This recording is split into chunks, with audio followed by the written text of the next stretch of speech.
rolha na garrafa. Não, jura? É, eu vou colocar a rolha na garrafa e depois eu vou conseguir tirá-la. Ele tá aqui dentro. Porra, uma faca. Ih, tá entrando. Entrando. Ai, caraca. E cadê? Cadê? Ó, mostra. E mostra que não sai.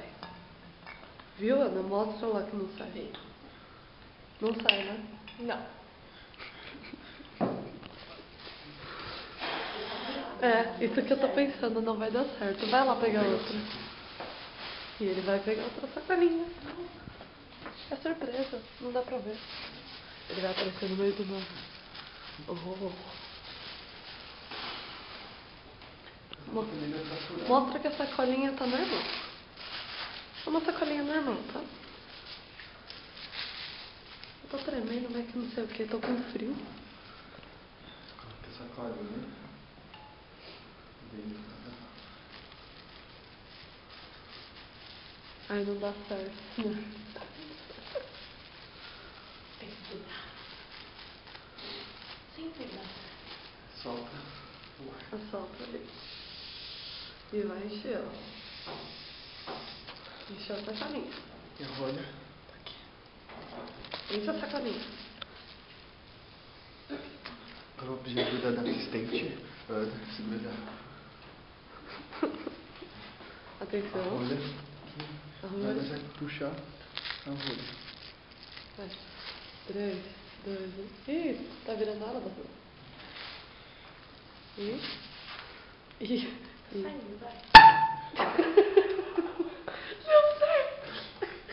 Tirou a rolha da garrafa. Conseguimos. Curte aí. 3. Não, tem que ser junto. 3, 2, 1. Vai!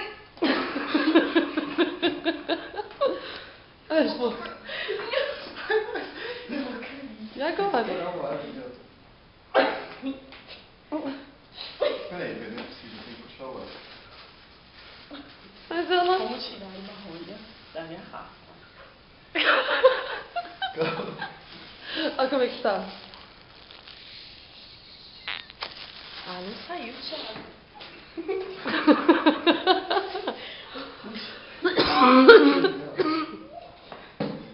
Não, se liga, meus pais estão dormindo, a gente fazendo salgazarra plena madrugada.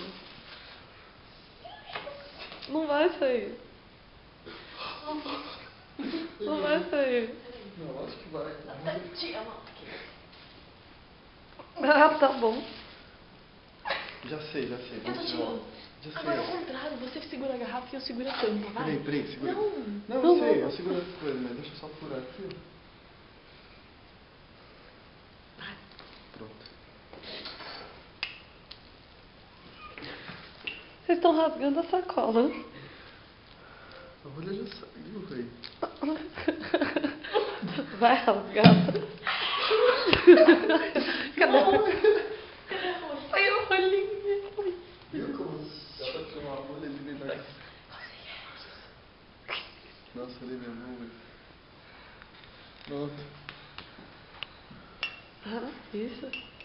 Aí, de novo. De novo? Desde o começo, agora.